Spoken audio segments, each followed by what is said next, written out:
Bom, começando. Eu sou o Matheus Costantini, né? Eu sou fisioterapeuta, sou também professor do método Feldenkrais. Estou há um tempinho com essa ideia de um canal no YouTube, com as lives aqui pelo Zoom, justamente para poder fomentar um pouco também a conversa, né?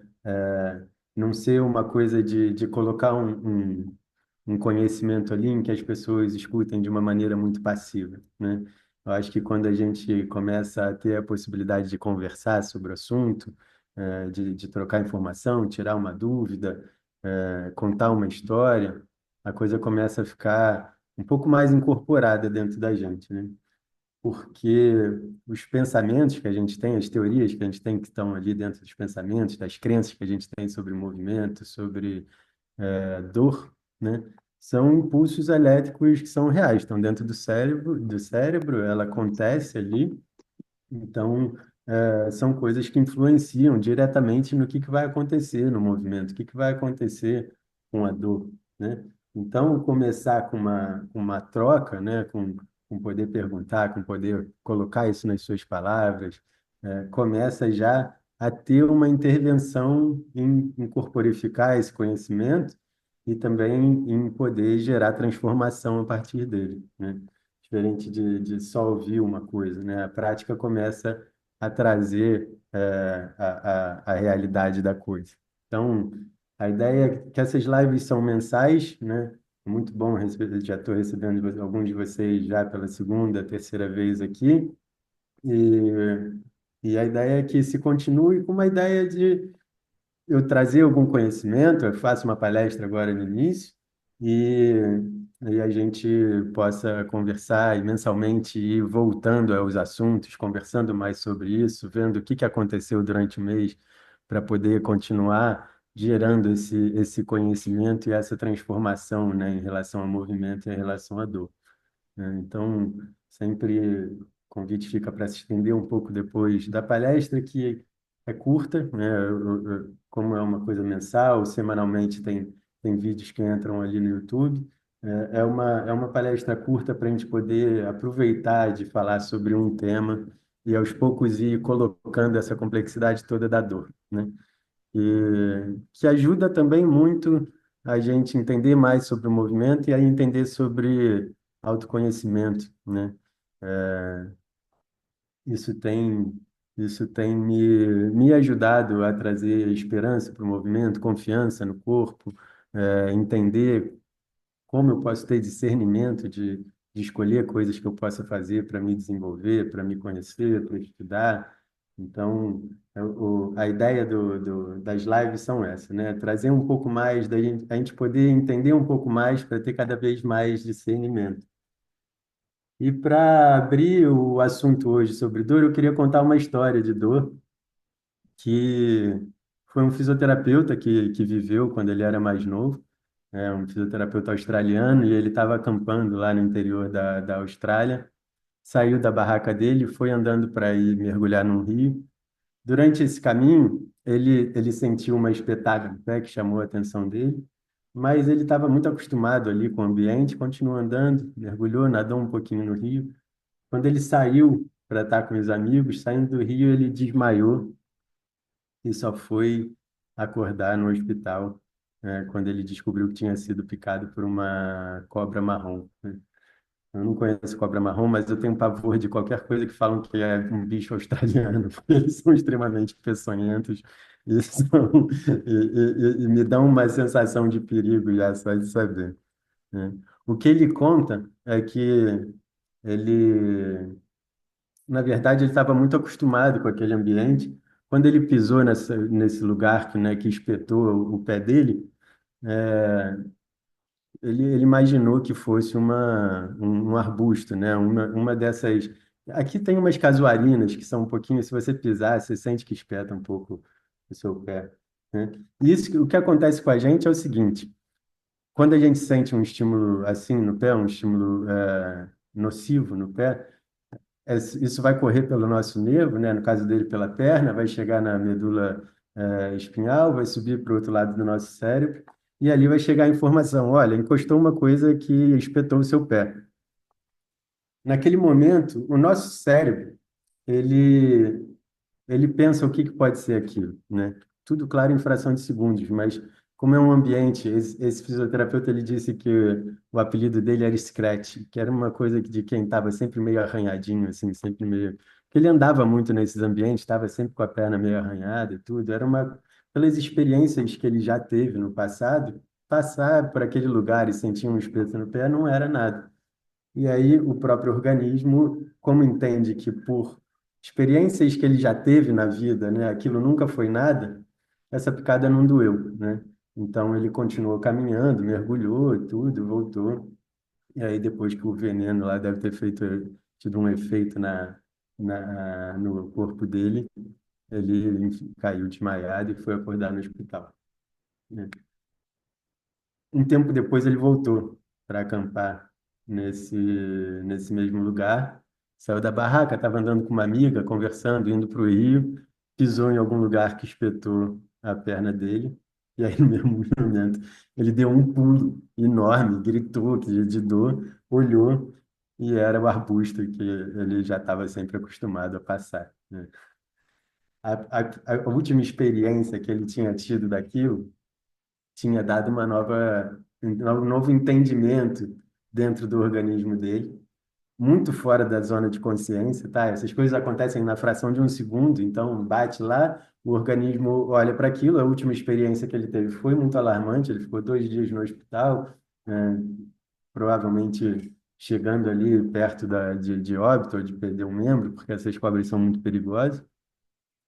Então, essa memória fez com que um estímulo que para ele não é nocivo fosse extremamente doloroso, né?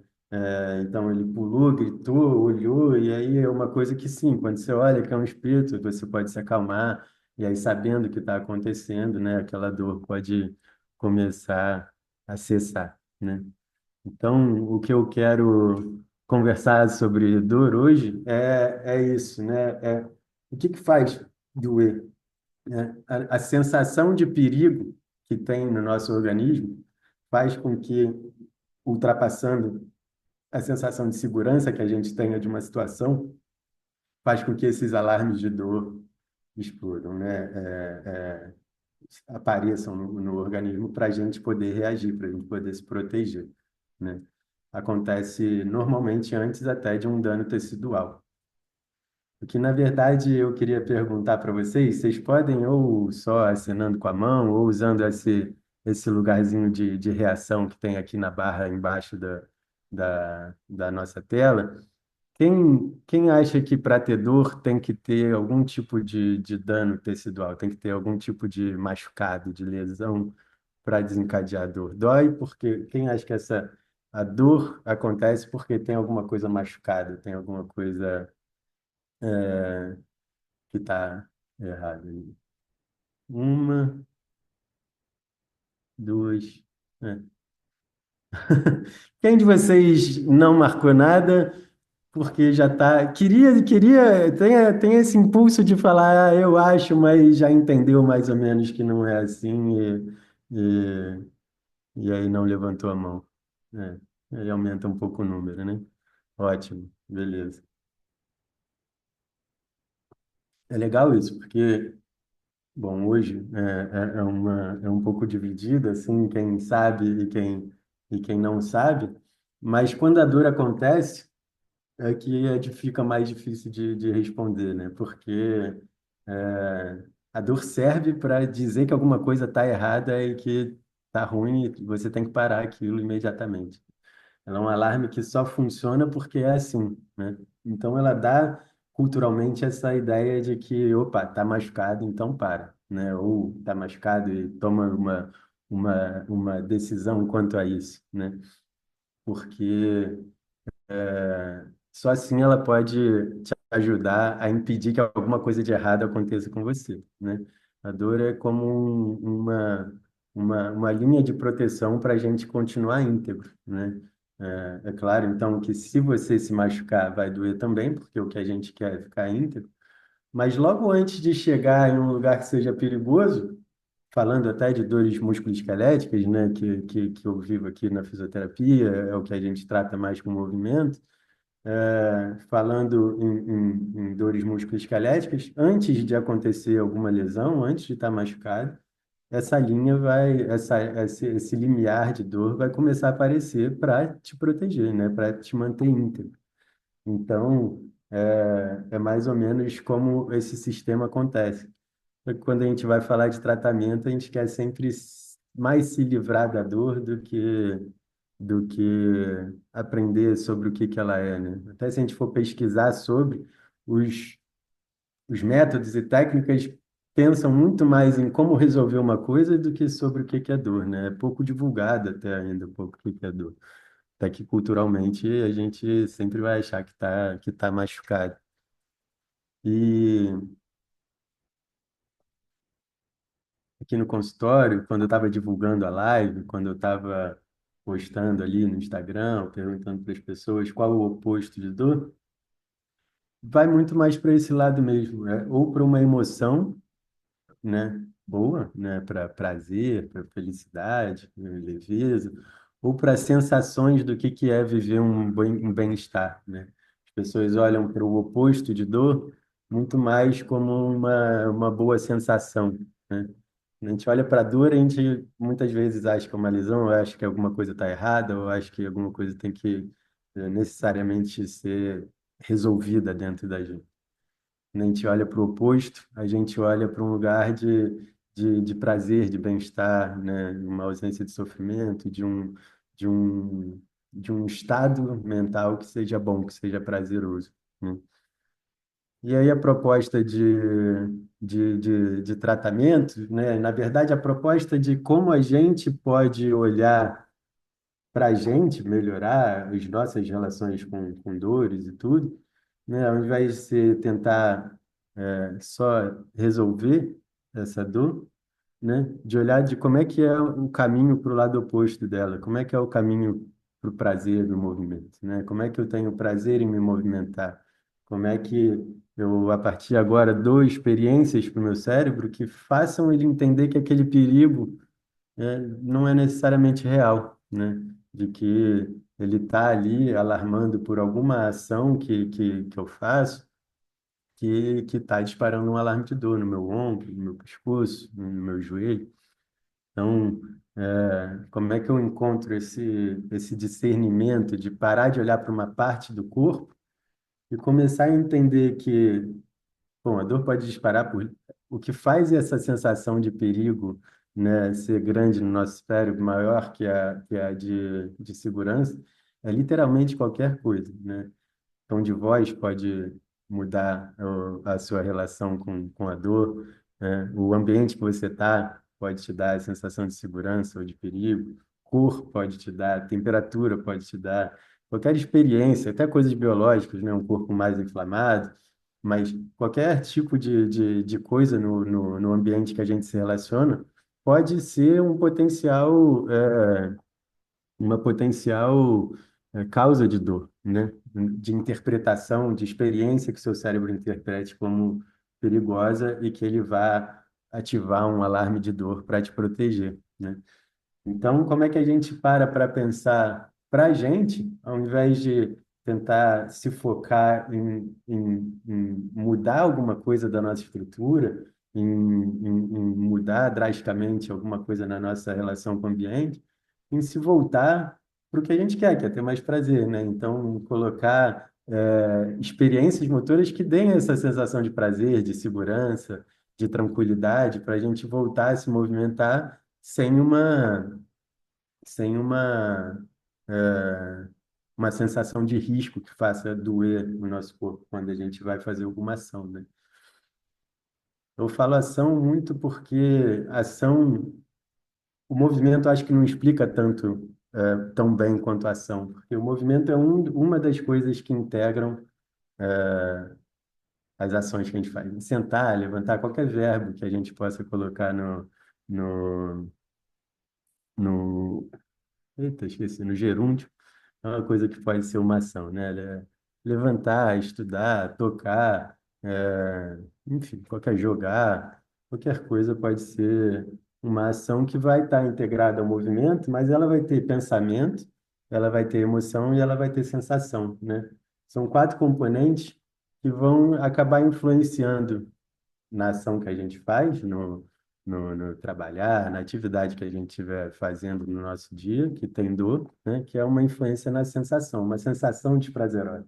A dor nada mais é do que uma sensação desprazerosa que está ali para apontar que alguma coisa precisa mudar, né? E que a gente precisa olhar carinho, olhar com olhos de quem quer dar um suporte e de quem quer estimular mudanças que levem já direto a um lugar de prazer e não a um questionamento se está certo ou se está errado, ou se esse músculo é bom ou é ruim, né? Dentro disso, a gente tem 1 milhão de técnicas, né? Tem o Pilates, tem a yoga, tem o Feldenkrais, tem a fisioterapia, tem aula de dança, tem, enfim, milhões de coisas que podem funcionar cada vez melhor caso a gente olhe para esse organismo, para essa pessoa como um todo, né? E não como uma peça que a gente tem que resolver, ou para a gente mesmo, tá? Para nós mesmos, que eu acho que é o mais interessante é começar com essa transformação dentro do que a gente sente, né? A gente começar a sentir os benefícios do que é entender o ser humano como um todo, né? Porque fica muito difícil tentar fazer isso com outra pessoa se você ainda não conseguiu entender para você, né? Uma hora que o calo aperta um pouquinho, se você já está tentando logo soltar e lixar o calo e fazer isso, fazer aquilo, né? Se você tem um pouco de paciência, de deixar o tempo a seu favor e de usar isso para construir a possibilidade de viver dentro dos seus desejos de movimento, né? Mais do que dentro dos desejos de movimento do que o yoga quer para mim, mais do que viver nos desejos de movimento do que Feldenkrais, Pilates ou qualquer outra técnica pudesse querer ou pensar como ideal, né? E aí sim, eu posso começar a desconstruir as coisas que eu conheço também como profissional e usar para aquela pessoa como sendo um indivíduo inteiro, não como uma dor. E é você que tem dor no ombro, né? É você que está com o joelho doendo, né? Então, quem a gente tem que mexer é você, né? É nesse indivíduo que se relaciona com o ambiente, que faz as atividades dele, que tem seus, seus pontos muito bons. Tudo aquilo que é a estrutura daquele indivíduo agora constrói as partes boas dele, faz parte também, coisas que estão doendo fazem parte dessa estrutura. Mas a gente não pode sair tentando resolver aquilo, tirando tudo de uma vez, né? A gente tem que dar com calma, com suporte, e possibilitar essa sua transformação, né? Mais do que possibilitar que faça cada vez mais exercícios, né? A gente está numa época. Já passaram muitas épocas, né, de pensar muito no músculo, na fáscia, na respiração, e eu acho que existe uma possibilidade da gente olhar para a pessoa toda e tentar dar condição disso para ela, né? Dela inteira se envolver com o assunto, não como uma máquina que tem que repositar, fazer reposição de peças, mas como uma pessoa que tem que tomar cargo da própria situação e levar isso para um caminho de prazer, né? Porque a dor queiram que ela esteja sempre aí presente. Não uma dor no ombro que já está crônica, né? Não me entendam errado. Essas dores a gente quer resolver, mas o sistema da dor, ele é literalmente conectado a qualquer outro sistema, imune, muscular, cardíaco. Ele vai disparar eventualmente e você tem que ter ele, porque uma fração de pessoas que não tem, isso, né, é visto até como uma relação patológica de precisar aprender a sentir dor, porque senão a expectativa de vida até pode diminuir muito, né? Porque dor limita a gente a ter a relação de segurança também. Estou falando muito, tá tudo bem? A minha ideia é que seja realmente uma coisa curta para a gente poder começar a trocar. Então,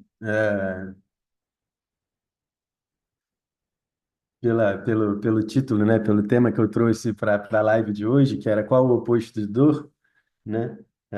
Eu gostaria muito de ter essa possibilidade de deixar esse entendimento que dor fica tão claro quando você pensa no oposto de dor, que dor também é um sentimento, né? Que dor é uma coisa que não é possível da gente só desligar, né? Assim como prazer, a gente vive momentos de prazer e outros momentos, assim como quando a gente está triste, a gente pode ficar feliz, às vezes a gente está com dor. E a gente pode melhorar dessa dor, né? Só de dar a possibilidade de dar um suporte para aquilo, em 5 minutos passou alguma coisa, dependendo da gravidade, do acometimento que tenha sido, mas um dia mais triste, tá? Às vezes encontrar com uma pessoa, trocar 5 minutos de ideia, é o suficiente para você se sentir um pouco mais feliz, mudar um pouco o rumo do teu dia. E com a dor não é muito diferente. Às vezes você para praticar um pouco, faz uma aula de Feldenkrais, de Pilates. Se você tem essa estrutura, você para deitar no seu chão da sua casa, no seu ambiente, e praticar um pouco, né, dessa autoescuta, de perceber, para poder ter o discernimento de saber como você quer se movimentar com mais prazer e ir em busca dele. Isso também pode mudar quase que imediatamente, né? É claro que dor pode ser muito crônica, pode estar aí há 20 anos, pode estar aí há 5 meses. Não é muito a intensidade que vai dizer o quão rápido ela pode ir, mas ainda com dor, uma das coisas que eu escuto, né, e que eu fico feliz em escutar no consultório, é de como está sendo boa a jornada desse processo de desenvolvimento a não ter uma limitação, né, ao movimento. Então, só disso, né, desse gatilho já trocar, o sofrimento da dor já acaba muito, já diminui muito, né? A pessoa já consegue se relacionar com outras coisas, ter mais momentos de alegria e menos momentos de pesar, né? De sofrimento que a dor pode trazer, né? Então, eu acho que é isso. Queria um pouco ouvir vocês também, né? Talvez deixar uma pergunta de de como é para vocês ouvir que às vezes a dor está ali só para proteger antes que alguma coisa ruim aconteça, né? Não tem se você tem dor há 2 semanas, 5 meses, há algum tempo, a mais do que isso, não necessariamente o seu corpo não aguenta mais, né?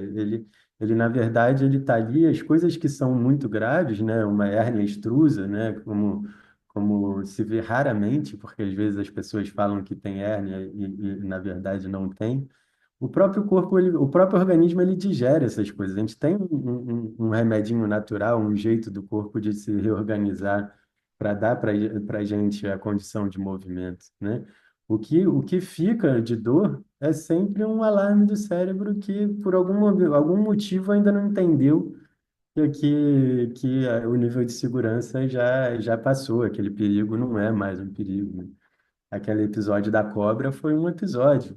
Talvez aconteça de novo. Infelizmente, talvez para quem mora na Austrália, talvez aconteça. Mas não é sempre que você pisar num espinho que vai ser uma cobra, né? Não é sempre que você estiver andando numa trilha e ver uma raiz no chão, né, que o nosso organismo reage, né, para te proteger, parecendo com uma cobra te faz se alarmar, mas nem sempre vai ser. Então, acho que a mensagem para hoje é essa, né? De olhar para a dor como um lugar que você pode direcionar na direção oposta, que é a direção do prazer, e não ir de encontro a ela para ter que resolver ela de fato, né? Eventualmente algumas coisas vão ter que ser vistas ali, mas numa imagem maior, se a gente se direcionar para o prazer, se a gente se direcionar para boas experiências, a gente tem condições de encontrar isso, né? E então, é isso. Queria ouvir um pouco de vocês. Fiquem à vontade para abrir o microfone ou para esperar um pouco. Tudo tranquilo.